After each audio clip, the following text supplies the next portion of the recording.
episode of Dance Teachers Academy. I am your host, Jose on the mic, and with me as always is the lovely, amazing dancer, May. How are you doing? Doing wonderful this evening. You still so look nice. fabulous You in that pink, yeah. It's a black tie event. It is a black tie event. We are at Ben De La Vega's 20th anniversary black and white ball. 26. 26? Yeah. I'm sorry. Time flies when you're having yes. fun. Time flies when you are having fun. Here at the Clemson Prestonwood, and we are very fortunate to have with us our guests. We're going to go with single names only. Marat and Alina. Good evening. We'll fill in the last names and stuff later, all that stuff. But please introduce yourself so we know the proper pronunciation of your full name. Well, my full name is pronounced Marat Gimaev. Gimaev, okay. And I'm Alina Basyuk. Very nice. Very nice. You kids, I want to tell you something. That was fabulous dancing I saw tonight. I'm not going to lie to see you. you perform. You guys moved like smoke in a still room. It was so cool. Thank you. No, I mean, that looked, honestly, 1940s Hollywood glamorous. Thank you. That actually was the plan. So we're glad we achieved it. Yeah. Yeah, that's what it looked like. It was just During your performance, I said, very she's elegant. like that Hollywood glamorous movie star. Yeah, I mean, the only thing that was missing, it was all in black and white. That was it. So the beautiful foxtrot, what was the number that you This is the song by Ella Fitzgerald, the iconic Ella. Yes. And we loved this song when we heard it somewhere in the dance studios while we were teaching, so it was quite accidentally that we heard it. We loved it right away, and then we thought, okay, I think we should try to do the dance number, the show number to this music. Yes. And since we started to perform, anywhere that we perform the slow foxtrot, everybody loves this number, and I think for big part because of the Ella Fitzgerald. And I really think all of the music that you selected was so special too. And his music has got to be really important to the two of you.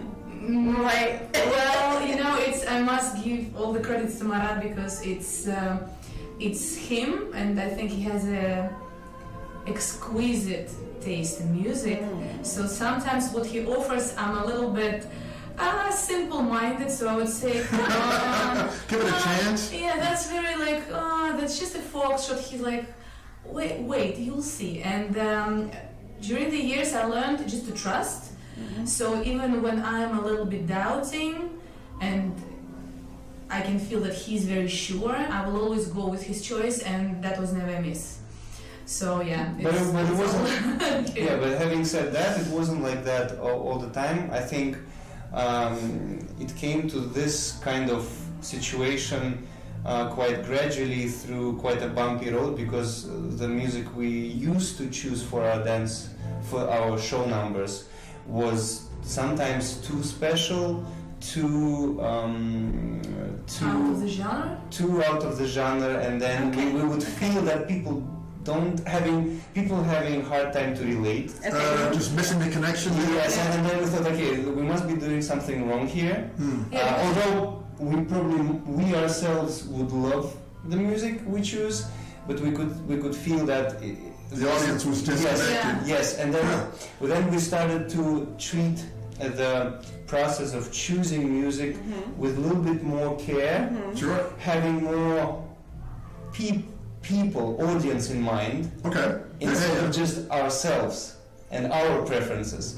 And I think you are audience. Yes, that's right. Through this sometimes bad experience, we learned to choose the music that people will relate to. Yeah, and we also actually realized that as a dancer, of course, you want, when you are practicing, 6 days a week, foxtrots, tangos, waltzes, and quick steps, of course you want to dance to something else. You're fed up with all this 1, 2, 3, 1, 2, 3, 4, and you're trying to come with something really like what you think is fresh and different. But then you're very surprised that actually people do want to see foxtrots, and hear foxtrot. Yeah, what is actually that quick step number was a trap beat. Yeah. So now when we're choosing, we're really asking ourselves if if it is a tango or just a pop music that you can count 1, 2, 3, 4, and imagine yourself doing tango. So I think it's also a big part of of staying within the staying genre. true to the Yes. true to the dance. Yes, and that That helps. makes sense. That helps. But I think that's really important as a performer. And there was something, and it's not a dance show, but years ago I heard on American Idol, Simon, the judge, that everyone knows, and he would hear somebody sing, and his word was indulgent. You as a singer were indulgent. And as I watched it, I thought, wow, I need to think about that as a dancer. Am I thinking about my audience? I mean, we have to think about the love of dance, and we do that because we love it. But we do have to honor our audience. It's such a balance, right, to do that. Yeah. And so we can't be indulgent as dancers and just totally lose them, because we do love performing. You two must love performing, because I feel like you left your heart out there. And you were singing to the song. Yes, you were. I did notice that. It was great. It's just that all the things you are in mind, I cannot not But say. remember how we used to not be like this, because we were lucky that we met our drama teacher back in Russia, that he taught us one interesting thing, that he said, you guys are two selfish dancers. We were like, Wow. what? He said, We're we're like, what? He says, audience is the most important in this room. But for us, what was the most important is the CBM on the first natural turn and collecting the feet and the drive. And so- it was important for us how we feel about it. He said, nobody cares how you feel. The only important How do you make thing them feel? is audience. And back from then, I now realize how we're thankful to him, and we always keep reminding ourselves about it when we practice those words that he told us. And I guess, things like that, bad experience in choosing music, being lucky with meeting these kind of people that kind of direct you in the right direction, makes, in the end, a little bit more understanding of how the show must be, so that you can connect with people. That's the important thing. It's very enjoyable. So, what was the name of that quick step? Because there were several of us that were trying to Shazam it. What is that quick step? This guy, we love this guy. His name is Jamie Cullum. It's a British jazz musician. Yeah, contemporary jazz. Contemporary jazz musician. But standards, but like in a very cool way. So we absolutely adore him. He's very special in the way he feels, even about just famous standards songs. His range is so interprets them in a very special way, and he has a fantastic, in our opinion, taste to music and taste for arrangements. And That was a tasty number you guys did. we give a lot of credit to him. It's easier when the music actually provokes you to do the right thing. So Well, it fit you well. so It was a good fit. this song, quite interestingly, it's called 20-something. 20-something, and we actually did this number when we were 29. But now we are not in our 20s, but we still dance. As long as you can pull it off. Okay. That is a great number. So that is really interesting, because that's the thing that really, the whole package, the beautiful couple, of course, the excellent dancing, watching your footwork, beautiful, and then the music too. So tell me about how you first met. You met when you were 12 years old? Yeah, that's right. We were, I think Alina was still dancing back then in St. Petersburg. Yeah. I was dancing in Moscow.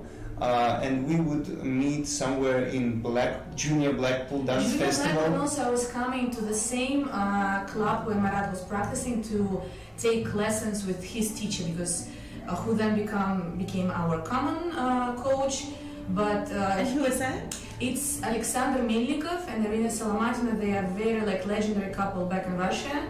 They were one of the first ones who got into all major finals. They were not one of they were the first Okay. Russian couple Okay. There we go. to actually make it. But yeah, that was a big deal because for so many years ballroom dance was just strictly forbidden in Soviet Union. So Is that right? yeah, it was. Yeah, it was actually illegal to dance in Soviet Union for quite a period of time. So people Didn't would know have a that. competition in the basements. They would cover all In the night, so that Yeah. police wouldn't see. Yeah, it was really bad. So I didn't know that. we are so. We're getting a history lesson here. Pay attention. No, but we must say about it because we are so thankful to those generations of Yes. Sure. Russian dancers before us That kept it going. who kept it going and who allowed us to have such a great dancing life. Because without their pure enthusiasm, no money, no information. I remember, Wow. they would get these Wow. videos, I don't know, brought like hidden somewhere and would, play it over and over again, slow motion, to, learn the routines and understand how the moves are done. So it was purely without any information. And that was our teachers. So I was coming for lessons with them. Marat was the pupil at that time already. So we would have our junior years quite parallel. Yeah.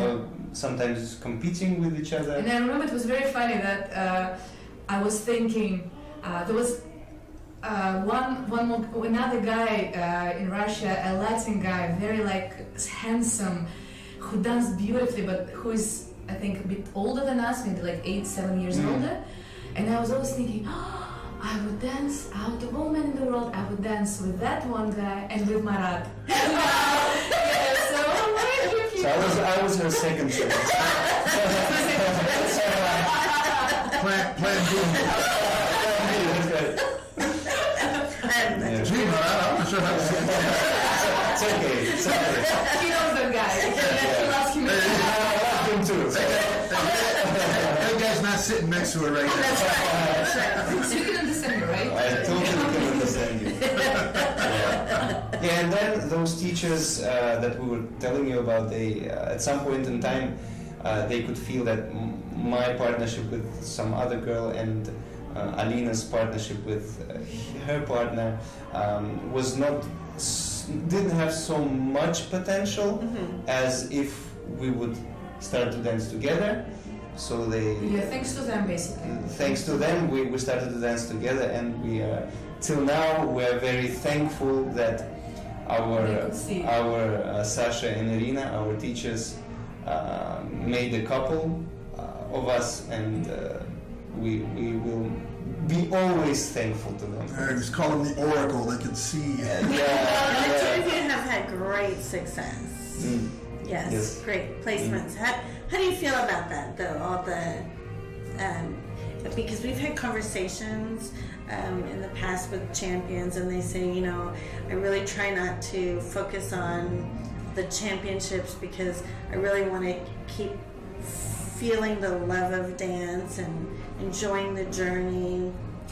That is actually very true because I'm actually only now when we retired I'm thinking we achieved all that, because during when you do it you don't really know. There are not so many moments when a good result comes together with a complete satisfaction from the dancing.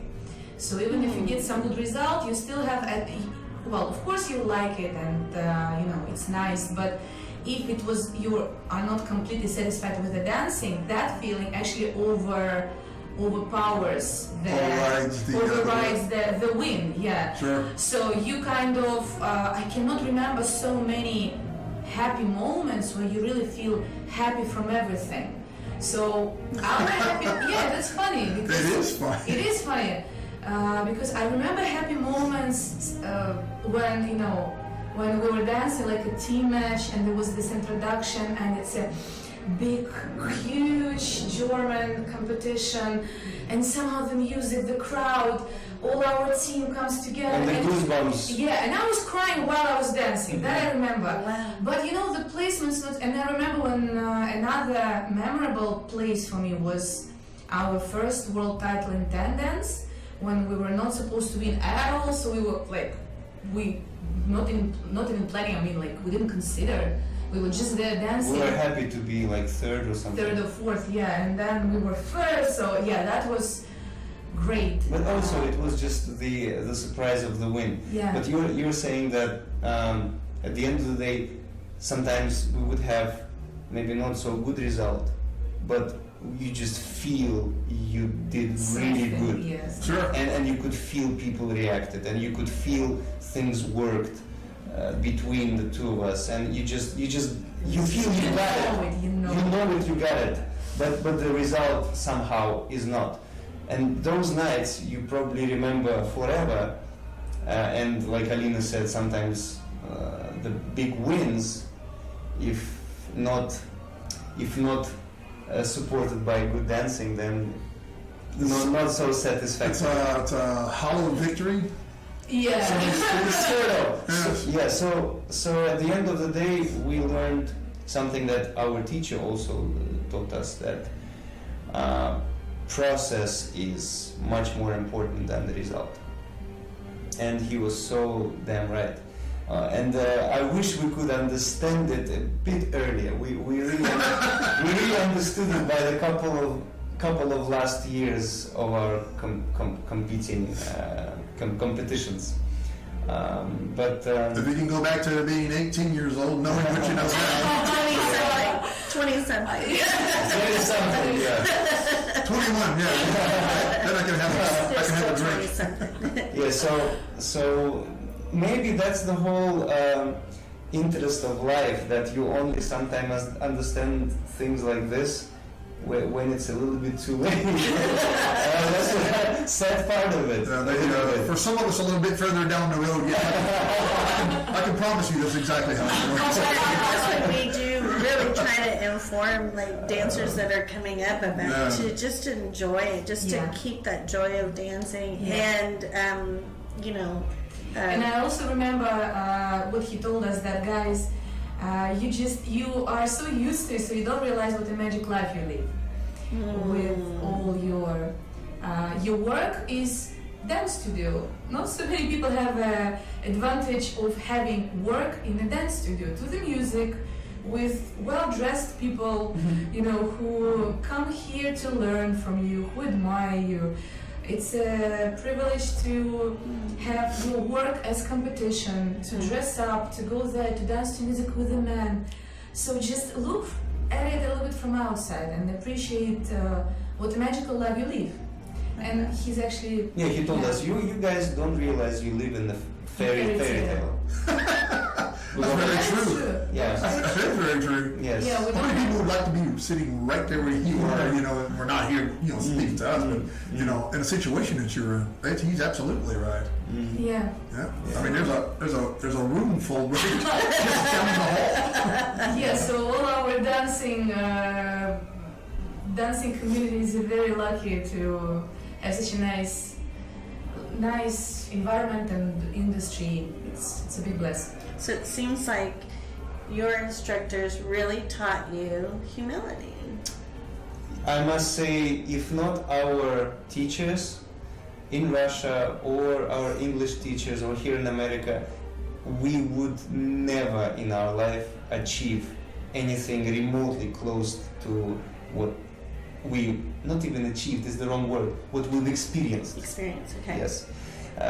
Because what we have is our experience, that we felt some things. We felt how it feels to be there doing this and that. And we only could have done this for sure with the guidance of these people. With their love and patience and belief. Yeah. This is like... Well, that is the journey, isn't it? Yeah. So special. So we are, in this regard, we are blessed with having these people. We're very lucky to have so many good people in our life. Sure. All right, well, kids, I'm not going to hold you up any longer. This is getting kind of late. Alina, the beautiful Alina, Marat, thank you for being here. Thank you for blessing us with your conversation and your beautiful dancing. Thank you for having us. Thank you so much. The lovely May. Thank you, Jose. All right, folks, this has been another episode of Dance Teachers Academy. Thank you for watching.